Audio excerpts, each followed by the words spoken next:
संस्कार में उपस्थित प्रभु यीशु की आराधना में उपस्थित आप सभी माता पिता भाइयों और बहनों, 4 से 5 बजे संध्या समय आज सोमवार 12 अक्टूबर हम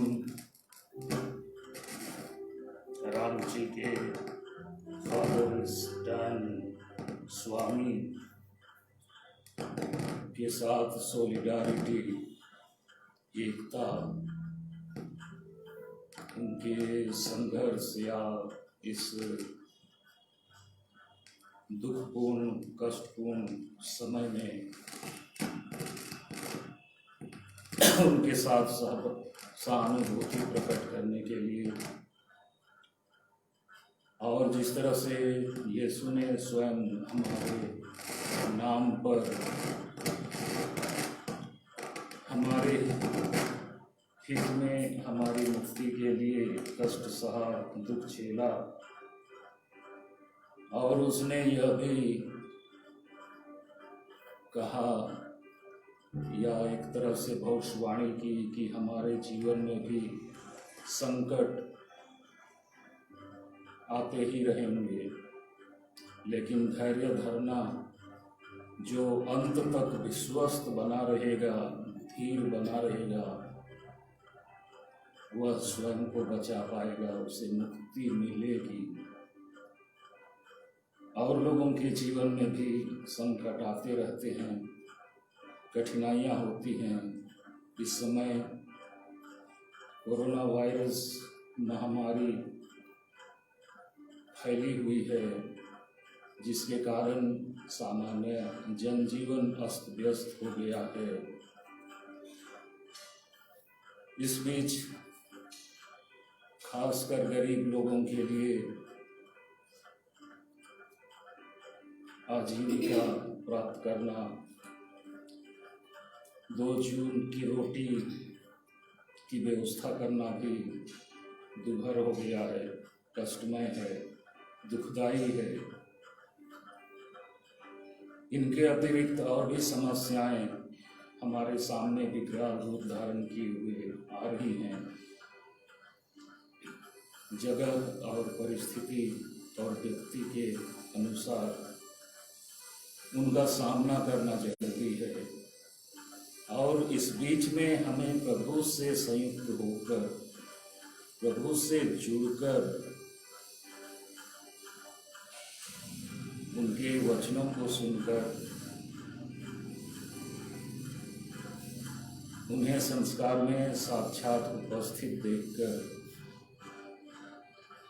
हम अपने कार्यों को आगे बढ़ा सकते हैं, समस्याओं से जूझ सकते हैं, कठिनाइयों मुसीबतों को प्रभु के लिए चढ़ाकर स्वयं के जीवन को, जिस तरह से उन्होंने भविष्यवाणी भी की कि मैं तुम्हें शांति देकर जाता हूँ, ऐसी शांति जिसे संसार नहीं दे सकती,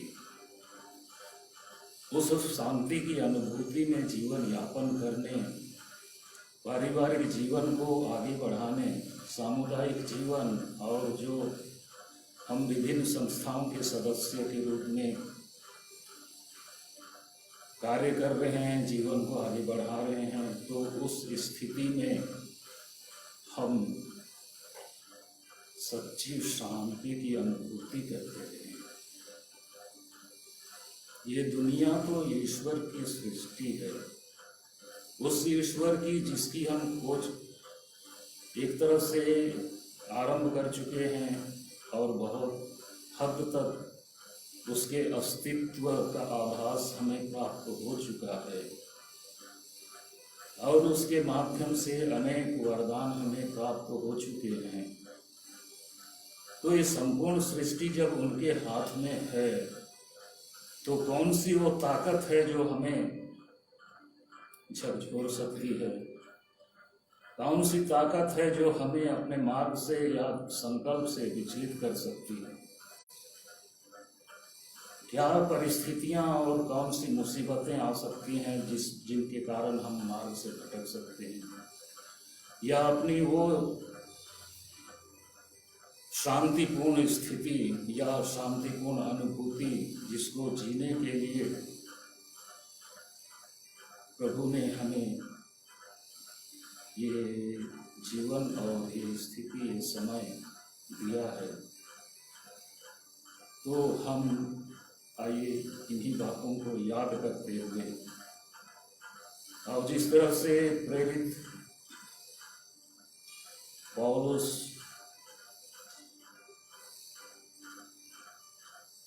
रोमियों के नाम पत्र 8:35 और आगे लिखते हैं, कौन हमें मसीह के प्रेम से वंचित कर सकता है? कौन? क्या संकट, विपत्ति,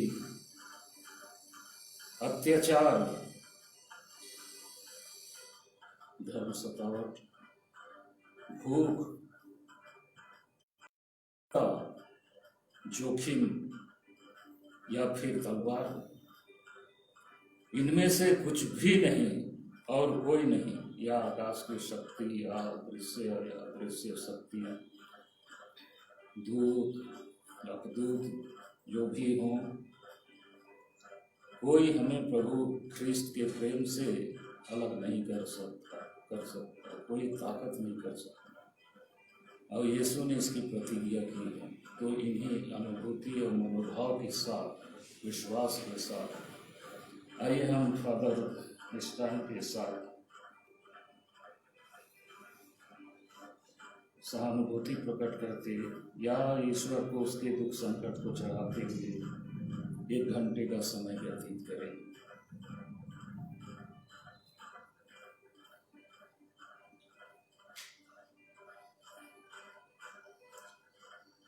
पिता के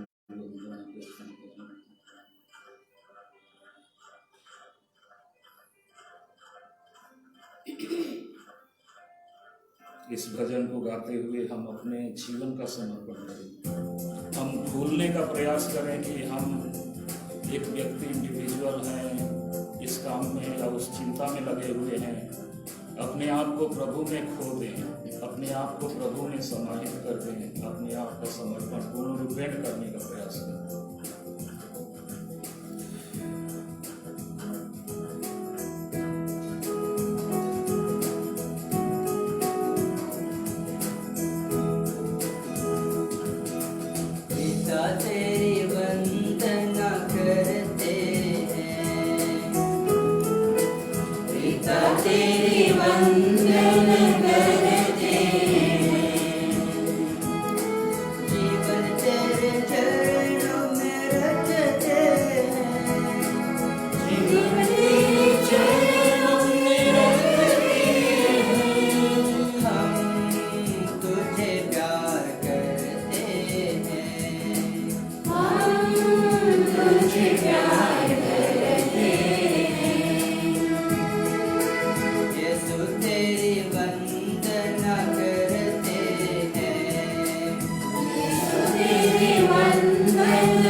कैटेकिज्म क्लासेस में आरंभिक दिनों में सिखाए जाते थे।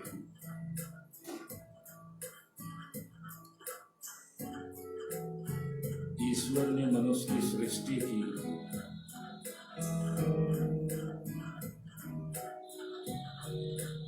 और सवाल पूछा जाता था, ईश्वर ने मनुष्य की सृष्टि क्यों की?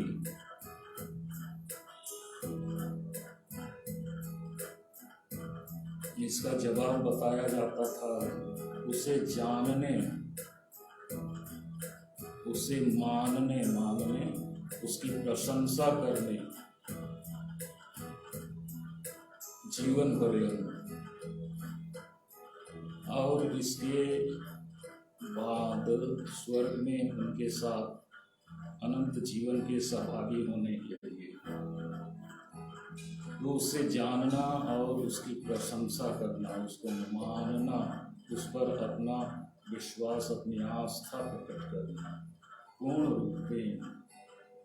आइए हम प्रशंसा आराधना की कड़ी को आगे बढ़ाते हुए हम छोटी छोटी प्रार्थनाएं चढ़ाएंगे और उसके जवाब में सामूहिक उत्तर होगा, हम तेरी प्रशंसा करते हैं, हम तेरी प्रशंसा करते हैं। हे सर्वशक्तिमान शाश्वत ईश्वर, तूने हमें मानव जीवन देकर हम पर अपना बड़ा प्यार प्रदर्शित किया। तूने हम पर बड़ा अनुग्रह किया है। इस कृपा के लिए हम तुझे धन्यवाद देते और तेरी प्रशंसा करते हैं। हम तेरी प्रशंसा करते हैं। अपने अनुरूप हमारी सृष्टि कार्य पूर्ण कर, हमें अपने अनुरूप रच कर बनाकर तूने हमें एक तरह से अपने पुत्र के साथ मिलाया, जिसे तूने अपनी मुक्ति योजना, हमारे लिए मानव मुक्ति योजना के तहत उस यीशु को हमारे सदृश भेजने का ये काम निर्धारित किया था, और वो हमारे ही सदृश पाप को छोड़ सब दृष्टिकोण से रहे और उन्होंने ऐसा जीवन यापन किया, निर्दोष जीवन। इस तेरे अनुरूपता में हमारी सृष्टि करने के लिए हम तुझे धन्यवाद देते और तेरी प्रशंसा करते हैं। हम तेरी प्रशंसा करते हैं। अच्छे माता पिता और परिवार जन को देकर हमारे लिए तूने एक ऐसा माहौल तैयार किया जहाँ हमने सुरक्षा का अनुभव किया, जहाँ हमने विकास के सभी जो भी जरूरी चीज़ें हैं उनको प्राप्त किया और इस मुकाम तक हम पहुँच पाए हैं जब हम तुझे जान सकते हैं और तेरे प्रेम से और तेरे आदेश अनुसार हम एक दूसरे के हित की बात कर सकते हैं, काम कर सकते हैं। इस वरदान के लिए हम तुझे धन्यवाद देते हैं और तेरी प्रशंसा करते हैं। हम तेरी प्रशंसा करते हैं। आप लोग भी आमंत्रित हैं आराधना प्रशंसा की प्रार्थना चढ़ाने के लिए।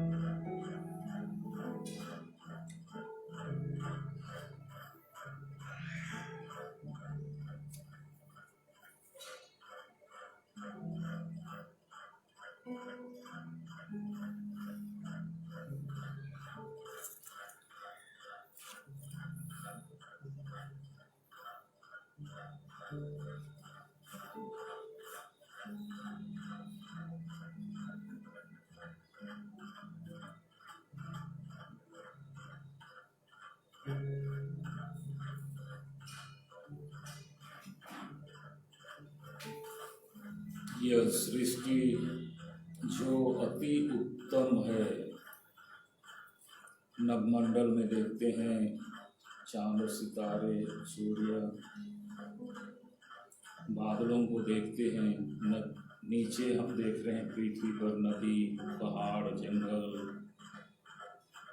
समतल भूमि और पेड़ पौधे, हर तरह की चीज़ें, जंगली जानवर, पशु पक्षी, और ये सब किसी न किसी दृष्टिकोण से हमारे हित के लिए, हमारी भलाई के लिए हैं। और यहाँ जिस तरह से तालमेल, इक्विलिब्रियम बनाकर चलने में हमारी और अधिक भलाई हो सकती है, हम परिपूर्णता को प्राप्त कर शारीरिक आध्यात्मिक दृष्टि से, इन सभी चीज़ों की व्यवस्था के लिए हम ईश्वर को धन्यवाद देते और उनकी प्रशंसा करते हैं।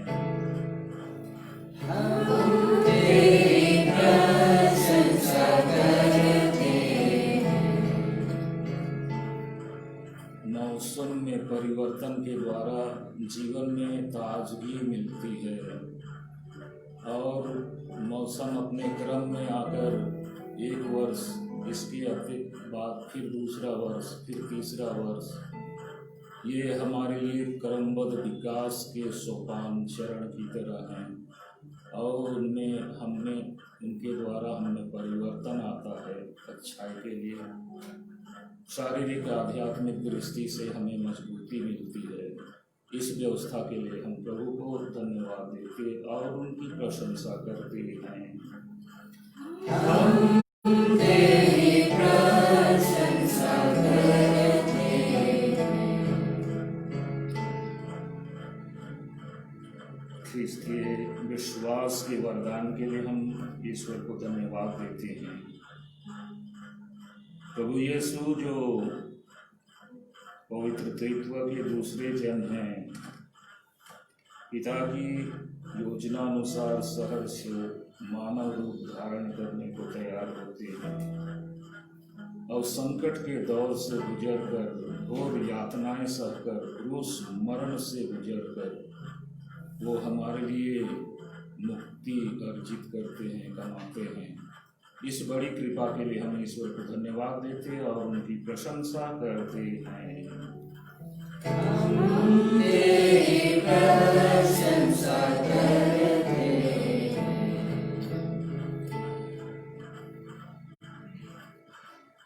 इस आराधना में उपस्थित एक एक व्यक्ति के लिए प्रभु मैं धन्यवाद देता हूँ।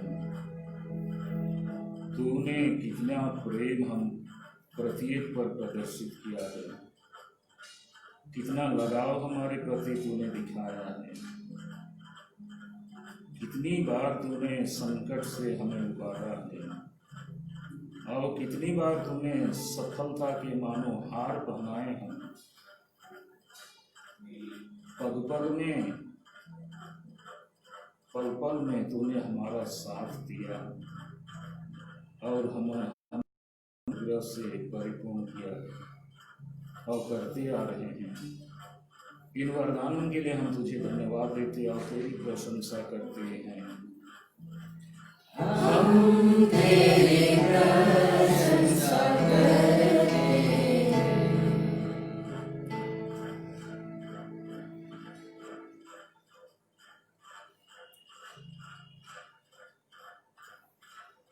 फादर स्टेन स्वामी के संबंध में कहा जाता है कि लगभग 50 वर्षों तक गरीब दुखियों की सेवा के लिए उन्होंने अपना जीवन समर्पित कर दिया या लुटा दिया और अब वे 83 वर्ष के हो गए।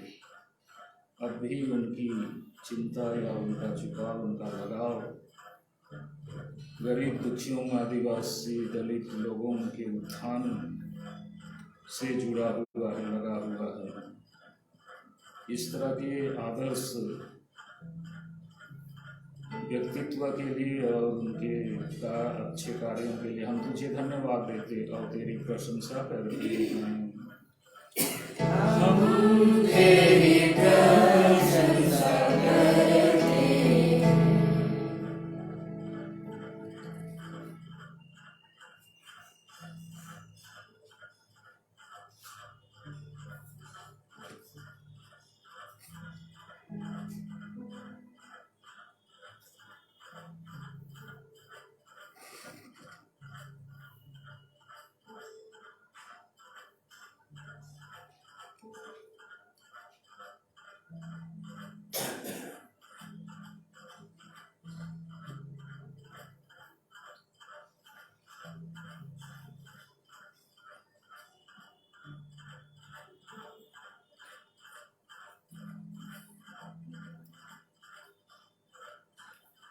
आइए हम पवित्र बाइबल से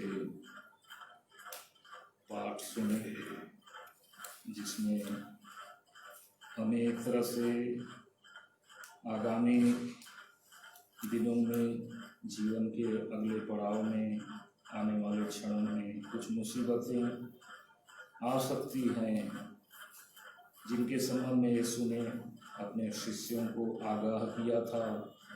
वह संदर्भ इस प्रार्थना सभा के लिए चुने गए पाठ के रूप में हम सुने। संत मत्ती के अनुसार पवित्र सुसमाचार। मनुष्यों से सावधान रहो, वे तुम्हें अदालतों के हवाले कर देंगे और अपने सभागृहों में तुम्हें कोड़े लगाएंगे। तुम मेरे कारण शासकों और राजाओं के सामने पेश किए जाओगे, जिससे मेरे विषय में तुम उन्हें और गैर यहूदियों को साक्ष्य दे सको। जब वे तुम्हें अदालत के हवाले कर रहे हों, तो यह चिंता नहीं करोगे कि हम कैसे बोलेंगे और क्या कहेंगे। समय आने पर तुम्हें बोलने को शब्द दिए जाएंगे, क्योंकि बोलने वाले तुम नहीं हो, बल्कि पिता का आत्मा है जो तुम्हारे द्वारा बोलता है। मेरे नाम के कारण सब लोग तुमसे बैर करेंगे, किंतु जो अंत तक धीर बना रहेगा उन्हें मुक्ति मिलेगी।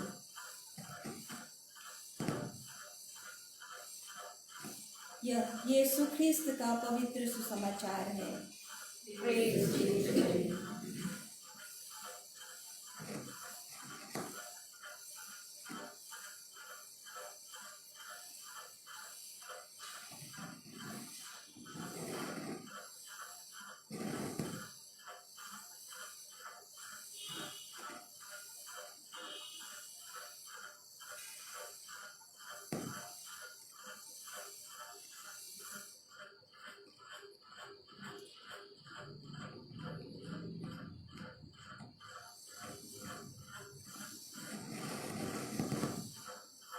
धर्म ग्रंथ से हमने जो पाठ अभी सुना है, वह अंश मत्ती रचित सुसमाचार अध्याय 10 पद संख्या में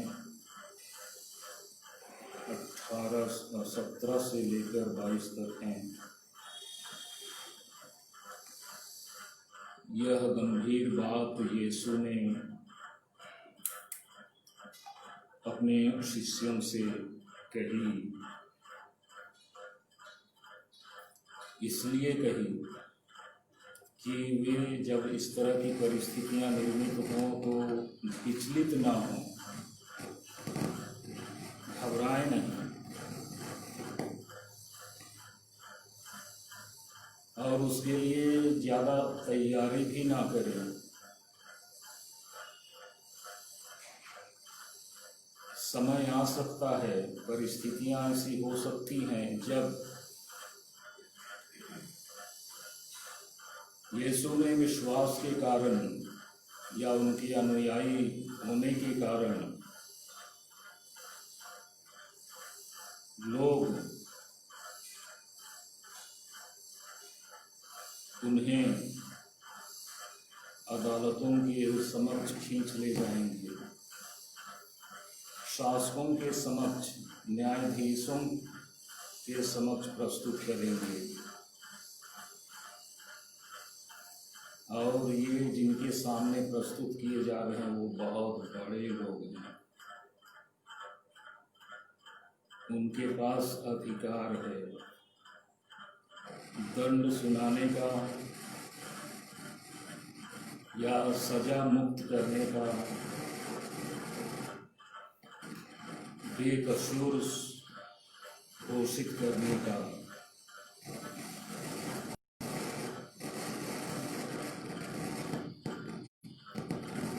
यीशु के अनुयायी होने के कारण जो भी व्यक्ति न्यायाधीशों या अदालतों या शासकों के सामने पेश किया जाएगा, यीशु उन्हें कहते हैं कि तुम पहले से तैयारी मत करो कि क्या बोलें, कैसे बोलें। समय पर बोलने के लिए शब्द दिए जाएंगे, इसलिए तैयारी नहीं हो।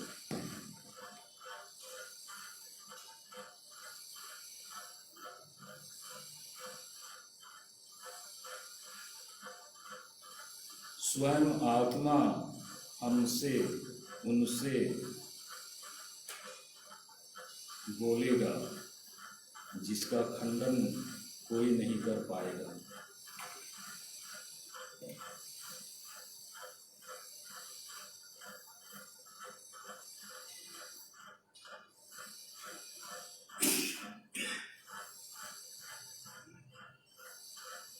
हम पर दोष लगाने वाले या हम पर अत्याचार करने वाले या हमें अदालतों के हवाले करने वालों में से हमारे इर्द गिर्द के लोग हो सकते हैं, पड़ोस के लोग हो सकते हैं, परिवारजन भी हो सकते हैं।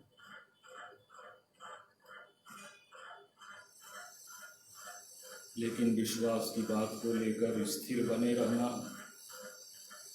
यीशु के अनुयायियों का कर्तव्य है। विश्वास में दृढ़ बने रहना, स्थिर बने रहना।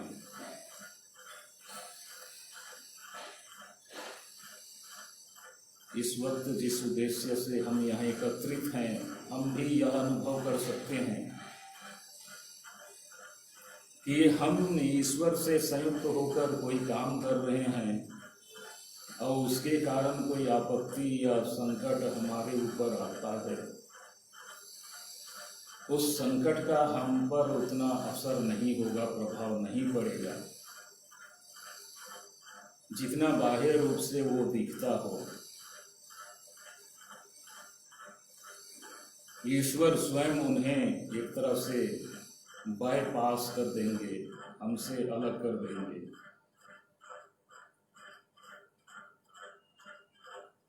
अगर किसी का गला भी कट जाए, किसी को शहादत देने की जरूरत भी पड़ जाए, तो वो उसके लिए मानो विजय मुकुट हासिल करने जैसा होगा। प्रतिस्पर्धा में, प्रतियोगिताओं में बहुत लोग हिस्सा लेते हैं, लेकिन जिन्होंने पूरी तैयारी की है गंभीरता पूर्वक और जिनमें वो टैलेंट्स हैं, वो हुनर है, वो गुण है, वो क्षमता है,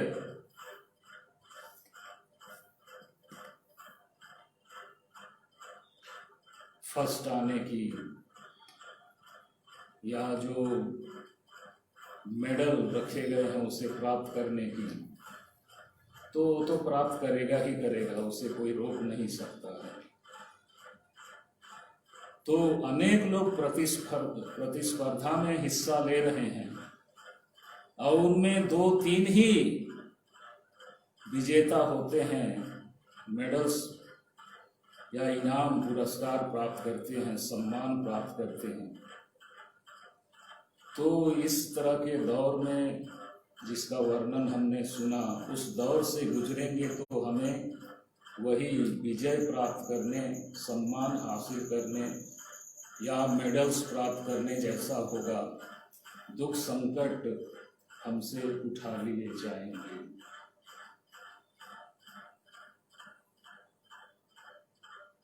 इतनी ताकत, इतनी व्यवस्था ईश्वर ने हमारे लिए कर रखी है।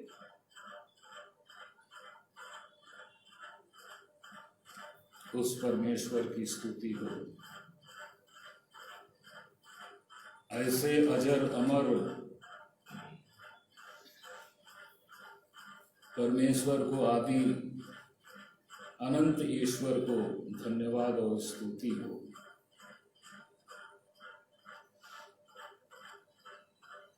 यही विजेता का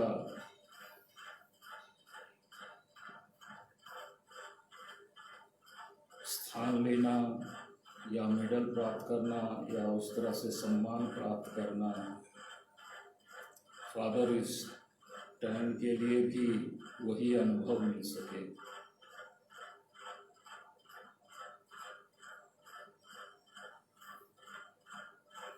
और उसी सम्मान की प्राप्ति या उस अनुभूति की प्राप्ति के लिए हम उनके साथ एक बनने यहाँ उपस्थित हैं। हम प्रभु को उन्हें सौंपते हैं कि प्रभु अगली घड़ी, अगले चरण में, अगले कदम में, अगले पल में जो भी उनके साथ हो, तो उनकी विशेष याद करें, खबरदारी करें और अपने आत्मा की जिस तरह से प्रतिज्ञा की है उस आत्मा के सहयोग प्रदान करते रहें।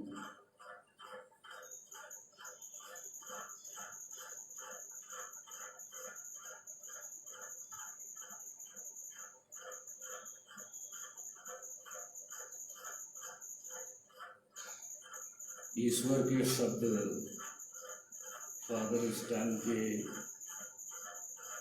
जेहन में, मन में, दिल में गूंजते रहें, ये प्रोत्साहित होते रहें, प्रेमाग्नि से प्रज्वलित बने रहें। ईश्वर के वचन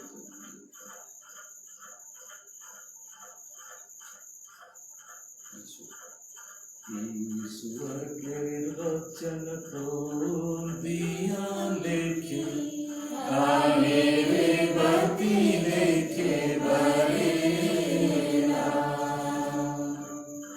ईश्वर के वचन को दिया लेखे, मेरे बती लेखे बरेला।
दिया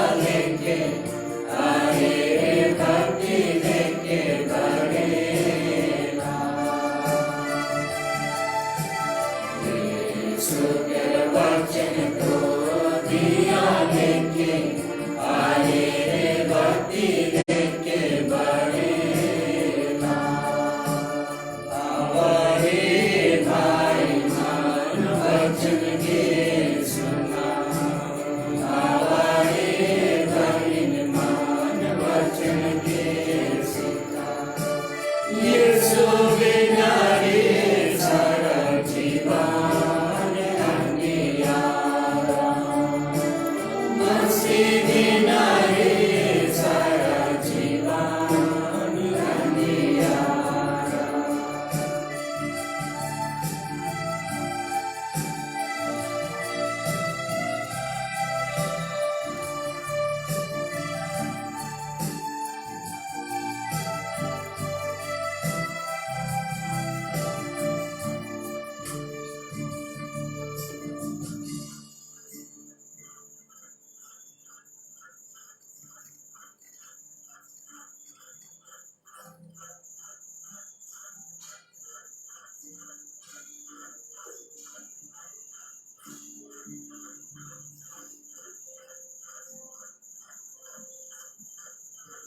हमने आरंभ में ही चिंतन किया कि जो सृष्टि है, आकाश पाताल और यह पृथ्वी लोक, यह सब प्रभु का है और प्रभु के हाथ में है। उनकी इच्छा और योजना अनुसार सब कुछ गतिमान है। उनकी इच्छा के खिलाफ कुछ भी नहीं होता या चलता।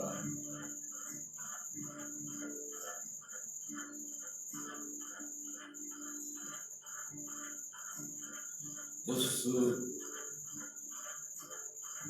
अगम्य अथाह अकूत दौलत के स्वामी मालिक भंडारी से हम आइए अपनी आवश्यकताओं के लिए कुछ मांगे रखें, निवेदन प्रार्थना के रूप में।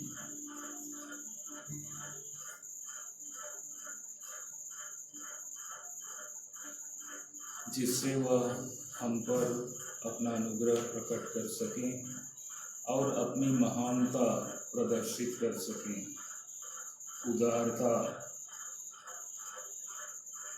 बड़प्पन प्रकट कर सकें, व्यक्त कर सकें। हे सर्वशक्तिमान शाश्वत ईश्वर, तूने हमें सब कुछ दिया है ऐसा लगता है, लेकिन फिर भी प्रतिदिन के जीवन में हम बहुत सी कमियां, आवश्यकताओं का अनुभव करते हैं। आज जो लोग भोजन पानी के लिए तरस रहे हैं, आवास और कपड़े के लिए तरस रहे हैं,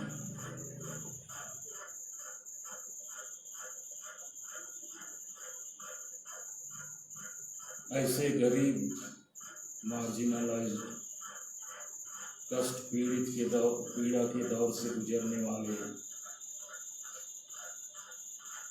गरीबों में सबसे गरीब लोगों की याद करते हैं। प्रभु, तू उनकी दिनचर्या की, रोजदिन की, रोजमर्रा की जरूरतें पूरी कर, अपनी महानता प्रदर्शित कर।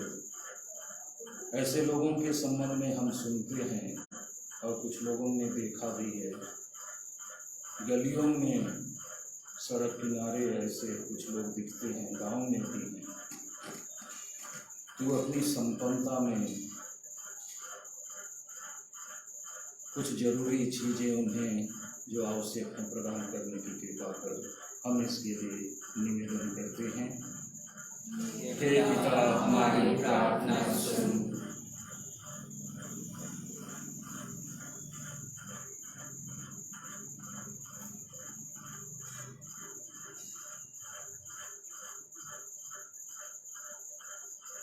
इस समय कई लोग बीमार हैं, कई तरह की बीमारियों की चपेट में हैं, कुछ मरणासन में हैं, कुछ अन्य लंबे काल के लिए, लंबे समय से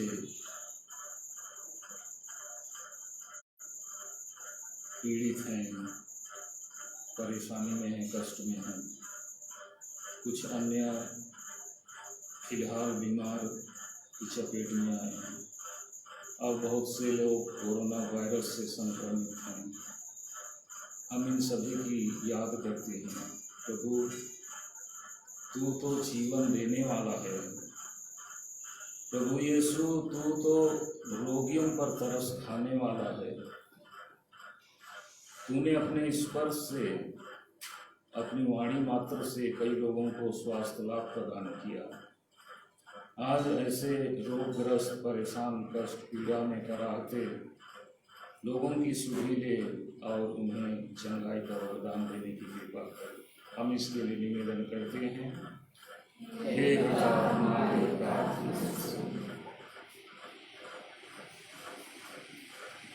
हम देश के शासकों की याद करते हैं, जिनके कंधे पर ये दायित्व है कि सर्वसाधारण जन सामान्य के कल्याण के लिए, विकास के लिए कारगर उपाय कर सकें, योजनाएं बना सकें और उन्हें लागू कर सकें। प्रभु, उन्हें सद्बुद्धि दे, उन्हें सन्मार्ग दिखा। प्रभु, उन्हें हिम्मत दे, साहस दे कि ऐसी योजनाओं को बना सकें और उन्हें कार्यान्वित कर सकें, जिससे सर्वसाधारण का विकास हो सके, सब आपस में अमन चैन से रह सकें और राष्ट्र भी संगठित रहे। इसके लिए हम निवेदन करते हैं।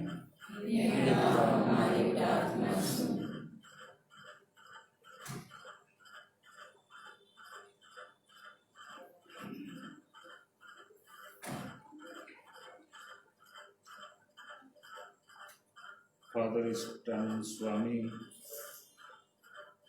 के लिए हम प्रार्थना करने एकजुट हुए हैं, एकत्र हुए हैं। यह आराधना का समय उन्हीं के लिए समर्पित है। चमत्कारी ईश्वर,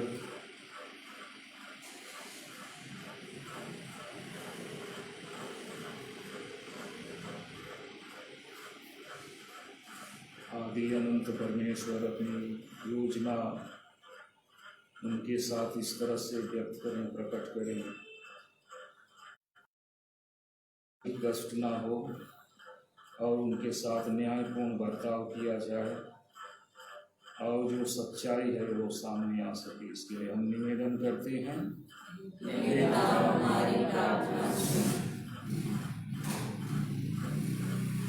उनके साथ साथ और अन्य 6-7 लोगों के ऊपर भी कार्रवाई चल रही है। कुछ लोग लंबे समय से, 2 वर्षों से जेल के कटघरे के अंदर हैं। हम उन्हें भी याद करते हैं कि उनके साथ भी न्याय हो।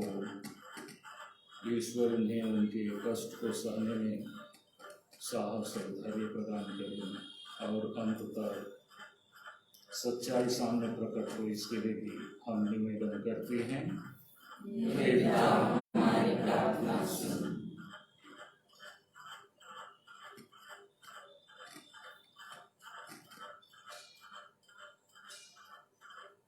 नई पीढ़ी के लिए हम प्रार्थना करते हैं, जिनमें युवा हैं, जिनमें बच्चे हैं, अबोध बच्चे भी हैं।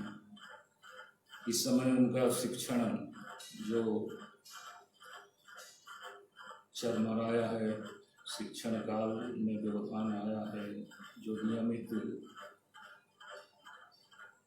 तरीके से शाला खुलने के माध्यम किया जा सकता था, वो क्रम एक तरह से टूटा हुआ है। कुछ लोग गंभीरता पूर्वक ऑनलाइन क्लासेस अटेंड कर रहे हैं, लेकिन अधिकांश इस तरह की व्यवस्था से कोसों दूर हैं और जो वास्तविक शिक्षा मिल सकती थी उससे वो एक तरह से अछूते हैं। हम प्रार्थना करें कि सही शिक्षा समय पर ये बच्चे प्राप्त कर सकें और अपने जीवन निर्माण के लिए और लक्ष्य की प्राप्ति के लिए जिन गुणों की जितनी मात्रा में आवश्यकता है उन्हें प्राप्त कर सकें। इसके लिए आइए हम निवेदन करें। हे पिता, हमारी प्रार्थना सुन।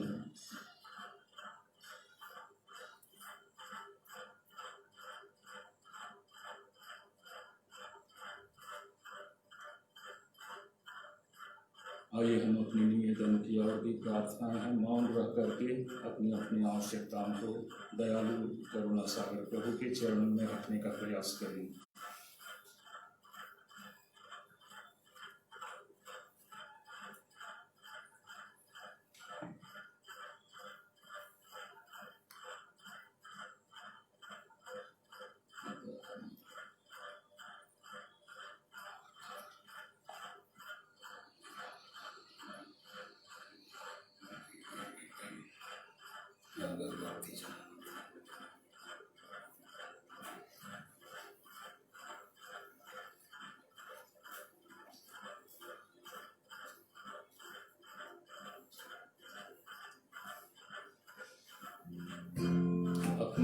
अपनी व्यक्त अव्यक्त आवश्यकताओं को निवेदन के रूप में आइए हम हे पिता हमारी प्रार्थना के साथ चढ़ाएं।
आशीष करें।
सद्बुद्ध संस्कार द्वारा हमें अपने दुर्भोग का स्मार्ट दिया है।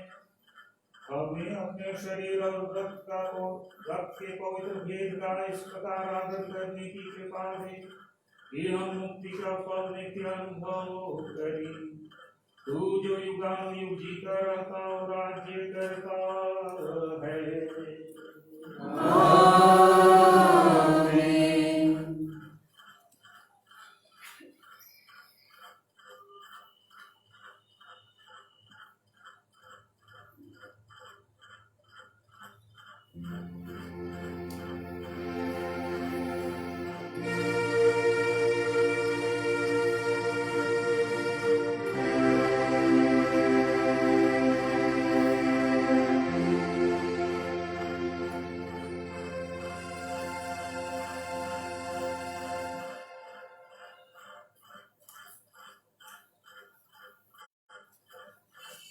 धन्य परमेश्वर, धन्य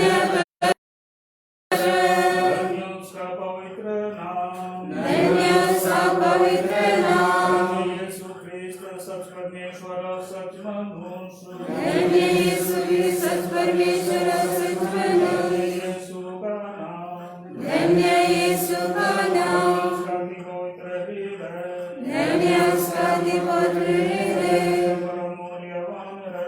धन्य उसका परम मूल्यवान रक्त। संस्कार में यीशु, धन्य पवित्र संस्कार में यीशु। पवित्र आत्मा हमारे सहायक, धन्य पवित्र आत्मा हमारे सहायक। पवित्र मरिया परमेश्वर की माँ, धन्य पवित्र मरिया परमेश्वर की माँ। पवित्र निष्कलंक गर्भात्मन, धन्य उसका पवित्र निष्कलंक गर्भात्मन। उसका प्रतापी उद्ग्रहण, धन्य उसका प्रतापी उद्ग्रहण। माता मरिया का नाम, धन्य हमारी माता मरिया का नाम। उसका अति शुद्ध वर संधियों से, धन्य उसका अति शुद्ध वर संधियों से। अपने दूतों और संतों में परमेश्वर, धन्य अपने दूतों और संतों में परमेश्वर।